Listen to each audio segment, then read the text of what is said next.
Good evening, folks.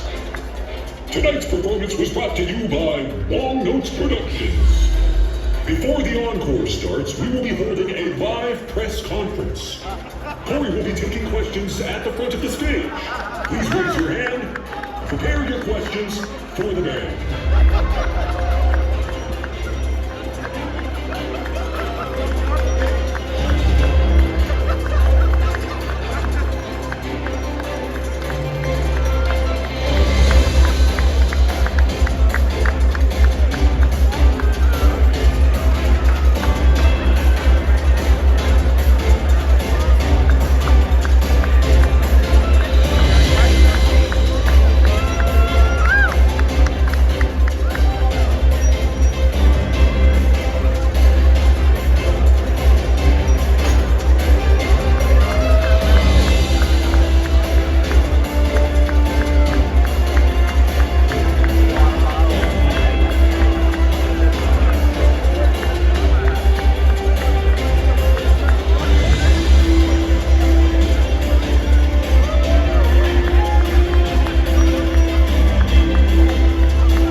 Good evening, Richmond. My name is Cory Wong. Welcome to tonight's press conference. Go ahead, have a seat there. Here we go. Everybody here? I'm here to discuss tonight's gig, here to discuss everything that happened here on this stage, take accountability for every 16th note that was hit, every rest that was supposed to be a hit. Here to take accountability for all the wins and losses that happened on this stage. As a team leader, I will take full responsibility for everything that happened up here. I know there are several members of the press here. We're going to get to your questions. We've had some of them submitted through the internet. I first want to get a little rundown through the set list and just do a little accounting for some internal processing of the team.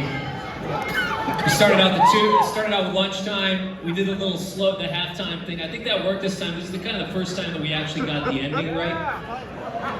Is that the arrangement we want to go with moving forward? I think for the time being, there's still the dismount from the halftime back into regular. The horns are hitting the end of 4, and then I come in on the 1. So I think we might want to massage that, maybe even push yours or add a 1. But I think we can work that out in sound check tomorrow. Yeah, I think maybe moving the end of 4 to 1 might work a little bit. We did Let's Go this evening. That felt good. We did Smooth Move. We got into some nice territory. We were locking some industrial quarter note hits there. That was pretty nice. You Got to Be You. That was the first time we played that on this tour, Kev. That was nice. Barbash. Really great song. Yeah.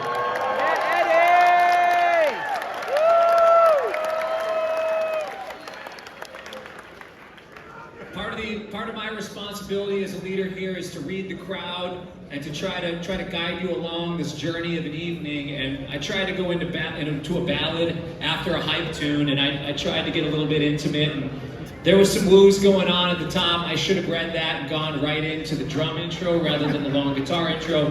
I maybe misread the room a little bit. You know, I figured maybe it's a Tuesday night, people are chilling, but you know, I can't expect a standing crowd to chill, you know? I mean, you guys come with a hype, and we appreciate it.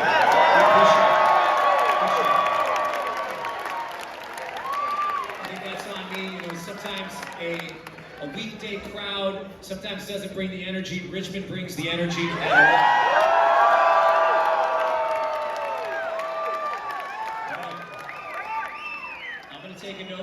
season, whether we play on a weekend or a weeknight, if we're coming off 4 hype tunes, I'm not going to break it down to an intimate guitar thing, try to pour my heart out by myself up here on the stage.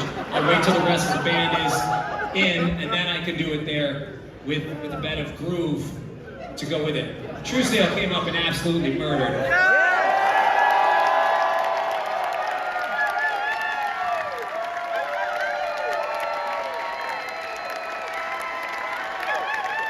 This is the first tour we've been able to do Crisis and Golden, and that is thanks to them being absolutely ace singers and arrangers.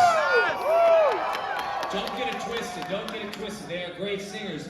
Do not sleep on the fact that their vocal arrangements are A-list.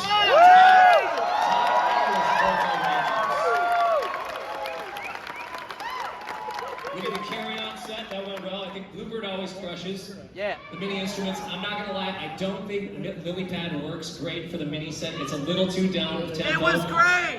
It works it works great. It's a nice tune. I think it works better with the full-size instruments. It was awesome! Yeah, we'll see. We'll shut it up a little bit. Direct Flame. I told Keel, I told you to mark that one. We're recording every show on this tour. I think that's the take. Vic, how'd you feel about Direct Flame? I felt pretty good. I was warmed up, came in, came off the bench. And I felt pretty good.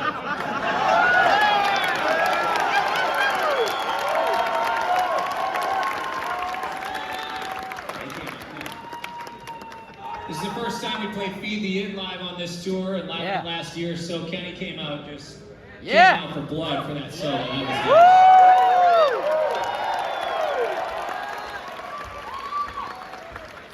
The intro to Stomping Grounds, Vic, I don't know how you do it. You just amaze me every time. Vic is a master of solo bass guitar. Yeah. A master of emotion. What were you thinking during that intro? What were you going for there? Is that something completely new? Is that something you've done before? What were you trying to accomplish with that intro? Because I was touched. I appreciate that, Cory. I found out over the last few nights that if I really try to practice and figure out what I'm going to do before the set, it doesn't work. I should have learned that about 50 years ago. But tonight I just came out and I don't really know if I was thinking at all.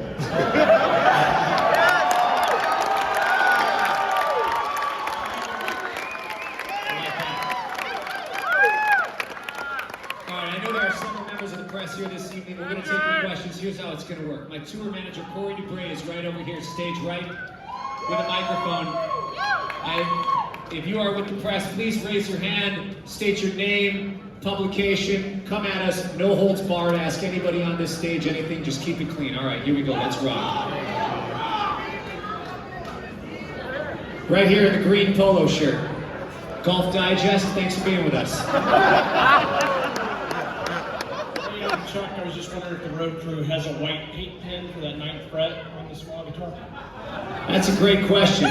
Kelly, can we redot that caramel guitar? Let's see if it... Yeah, that's a great idea. Let's get that. Let's get that going for next time. Always improving here. All right. Yeah, right over there, Rolling Stone Magazine and glasses. Thanks for being with us this evening. Hey, my name is Tavon. I came from Silva. I just want to say y'all did an amazing job tonight. Thank you so much. Thank you so much. I just want to ask you, Cory, and Victor too, if you're willing to answer. When you were young, what was your major influence? Like, what did you hear and you were like, I'm gonna pick up the guitar. I gotta get a guitar. There are 3 major turning points for me as far as being a musician. One is the first time that I used to watch MTV as a kid. That was kind of my babysitter. And after school one day, there was a rerun of it was Green Day on the Nimrod tour. They were about to go on the Nimrod tour, and they did a tiny club show in San Francisco, and the energy that they had was just so palpable. I could feel it through the screen, and I thought, that energy is something I can relate to, and this music makes me feel something. It's helping me relate to something. I don't know what or why, but I just want to be a part of that. And that was the moment that I guess I'll just to answer your question, that was probably the moment. Vic, how about you? My brothers. Literally, I got 4 older brothers. Y'all know some of my brothers. Future Man. True story though. They knew I was the bass player before I was born. Literally, not kidding. Reggie was playing guitar, Roy, Future Man was playing drums, Rudy saxophone, Joseph was playing keys. They say the best for last.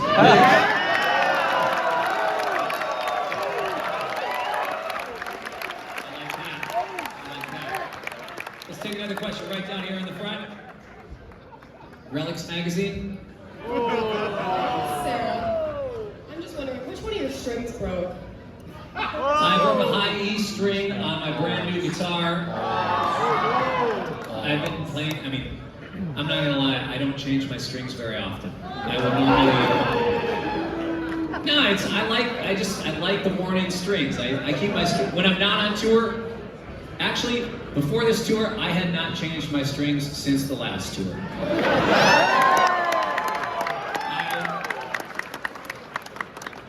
My hands do not sweat. I don't know why. My hands do not sweat. They do not get oily. My strings stay clean forever until somebody else plays them. So I have a theory that somebody else was touching my guitar this evening. And... somebody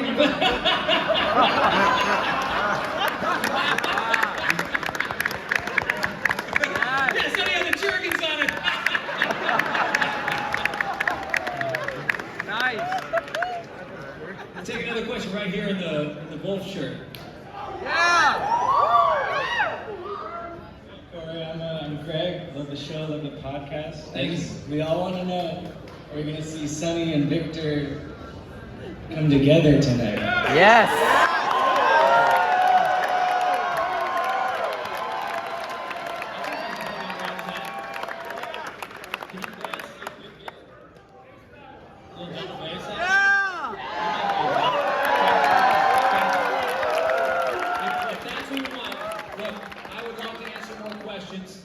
I would love to answer your question by actually playing some. Can we do 2 more songs for you? Yeah.